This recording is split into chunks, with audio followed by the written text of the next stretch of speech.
What's up guys, thanks for checking out the video. We're out here in Green River, Utah. We're gonna shoot some mountain bike videos, but first I wanted to show you guys this 2023 Ford Transit camper conversion. This is a build from our friends at Vanlab Durango that they lent to us for the weekend. There's some really cool new products from Aluminess, like this Powerlift bike rack, and other features of this van I want to show off. So we're going to start around front because first and foremost, I'm a driving enthusiast and we have a 3.5 liter twin turbo V6. So let's check it out. V6 Ecoboost. So this is the optional motor. Stock is a 3.5 liter naturally aspirated V6, and this is a $2,700 option. I can tell you reasonable fuel efficiency on the way here, and it feels very willing. Even with a fully built out van, you can feel the boost in the pedal constantly, and it's super happy to cruise basically whatever speed you want on the highway. Zero issue with like mountain passes or anything like that, so that's nice. I certainly wouldn't say it's fast, but substantial power plant. Other than that, I really like the look of these headlights. In 2025, this is a $455 option for these sort of black tinted HID headlights that I think look pretty mean with the sort of like angel eye effect around the edges. We have from Van Compass a skid plate. The intercooler placement on the Transit is a little bit vulnerable up in the front here, so you want to protect this for sure. Also from Van Compass is the lift kit. And then we also have increased adjustability from Van Compass lower control arms, which when you lift the van allows you to still maintain the correct camber and toe, basically, so your wheels and tires aren't pigeon-toed in. Speaking of wheels and tires, stock 16-inch wheels from Ford, 245, 75, 16s all around.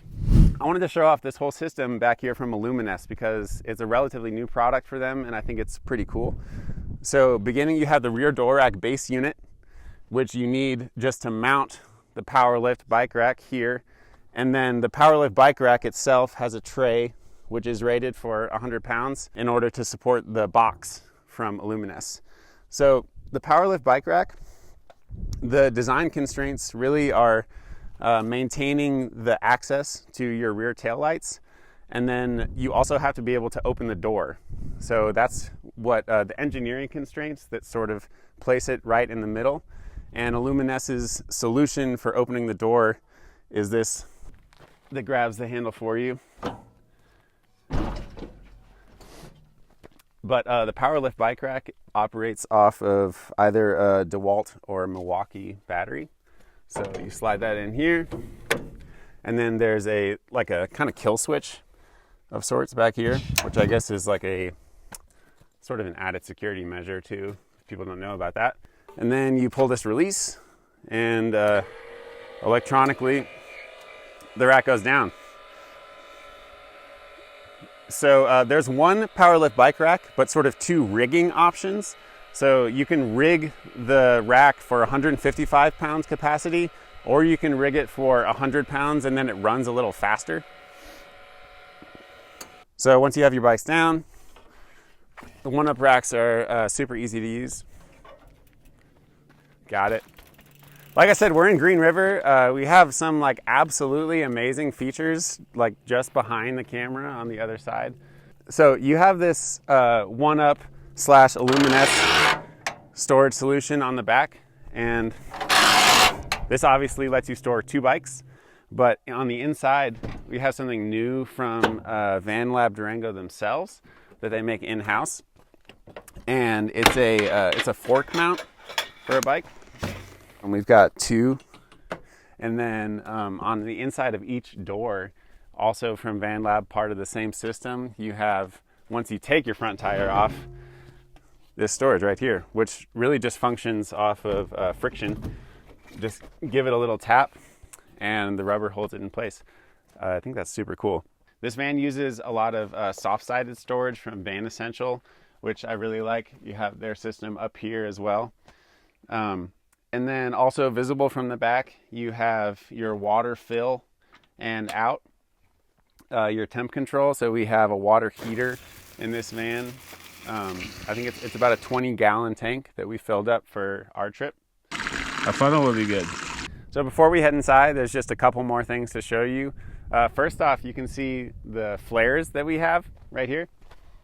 So we have the bed on the inside there, which I'll show you in a second, that folds down. But I can tell you, we had Jared sleeping there last night, and he's 6'4", and he told me in the morning that he was able to sleep lengthwise like this thanks to those flares on each side. I thought that was pretty cool at 6'4", actually. The last thing is this Fiamma F45S awning, which Jared's actually on the inside and he's gonna kick that on for me.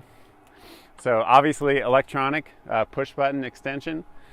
And then the main things to be careful with this, as Gavin from Vanlab told me, is the putting it out in too high of a wind. That's how people break it. And then aside from that, the other way that people break it is when they're pulling these arms out, they try to swing them down before they're fully separated from the awning. So just watch out for that. I've never used this before, so pretty simple. All right, so I just wanted to demo the pop top for you guys now that we're inside. So first, this is the whole interior, really. Everything you see here is a material called Fifertex. So it's a PVC woven fabric that you might see in like sort of outdoor like sling chairs, you know, easy to clean. This that I just unpinned is just serving as like an aesthetic cover and also thermal insulation when you don't have the pop top up. So in order to put the pop top up, so then we have a clip mechanism. Rotate, and that unlatches that latch, and then unclip on the other side, rotate, and that'll free this up. So then before you push it up, just undo these Velcro straps, and then the system is just on gas struts. So you just push it up, and the warmer it is, ambient temperature wise, the more likely it is to just go all the way up. If it's a little cold, it'll do that, but you're gonna go up there anyways. You got ladder storage right behind this rear seat.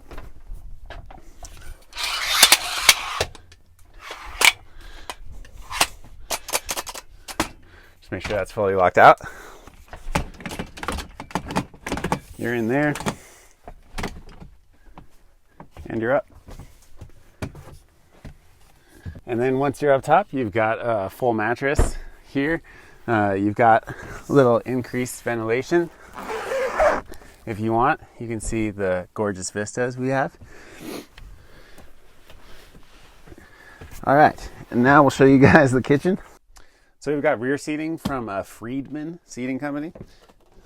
Tabs on the bottom allow it to come down, and then another release lever right here folds up. I think they have a very private jet sort of aesthetic to them. Something about the diamond stitching. It is nice when you're road tripping this van like we were doing to sort of have the freedom to move back and forth from the front to the back for social and work purposes.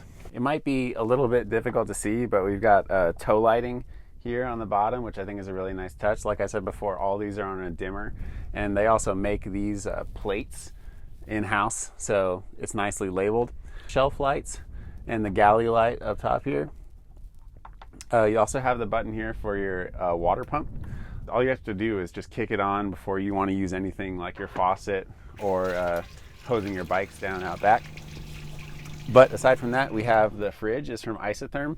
I'm a fan of this kind of drawer style fridge that we'll pull in and show you guys later. But versus a swinging door, I think it's nice and friendly to use. Everything drops right in. It has an extra large freezer on this one also. And then all this cabinetry is made in-house at Vanlab.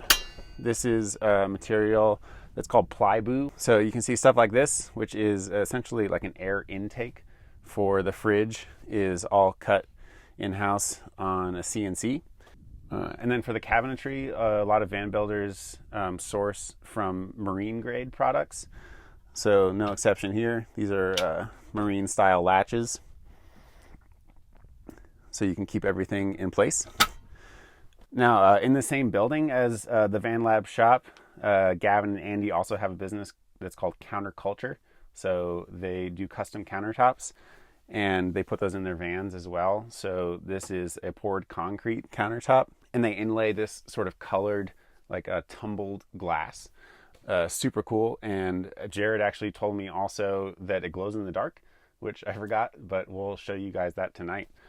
Dual induction burners. Rob from Vanlab, when he was giving me a tour of the van, told me that it's super sweet figuring out that the 2 burner only really uses like 300 or 400 watts more power than the single burner. So like you can have both of these for cooking, heating up water, and stuff like that. We learned last night when we were making dinner that the burners have a safety mechanism where it needs to feel a certain amount of weight and like full coverage of the burner. If you pull your pot off, basically the burner will turn off.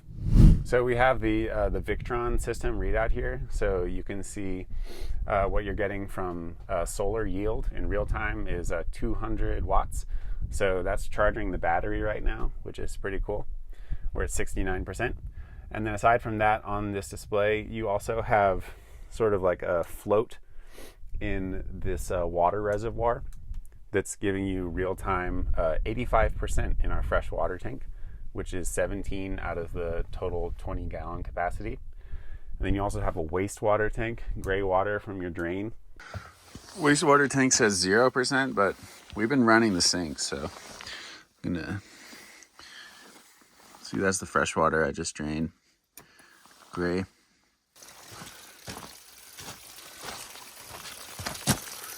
There's your gray water. There's your fresh water. There's your gray water up there. All right, so downstairs bed. Pull this pin out. I'm doing this very slowly because Steven is perched on the rear bumper, just out of the way of this bed. But there we go.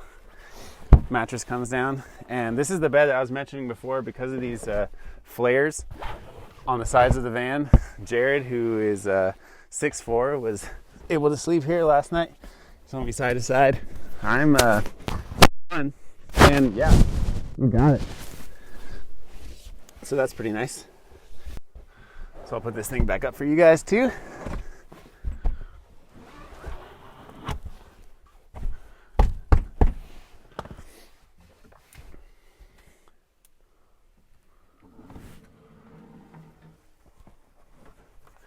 Kind of just feel for it sliding underneath its wooden brackets. Push it into place and pins back in, and there you go. And then you have all the storage available here. All right, so like passenger compartment forward, this is really just stock Ford Transit, aside from these aftermarket Schulman seats, which serve as captain's chairs and rotate, which is pretty nice for the social functionality of your van. And then from here also, you got access to your lagoon table. Just like that. Thank you guys so much for watching. You can check out Vanlab Durango at their website below, and we'll see you next time.